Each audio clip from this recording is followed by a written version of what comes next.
الكحلة سايحة على وشك، ومن شان تضلي حلوة لهيك مسحت لك إياها.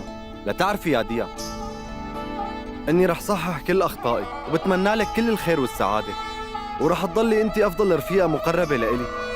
بس المشكلة أنا ماني عرفان حالي إذا عم أتصرف صح ولا غلط، ما بقدر قيم أفعالي.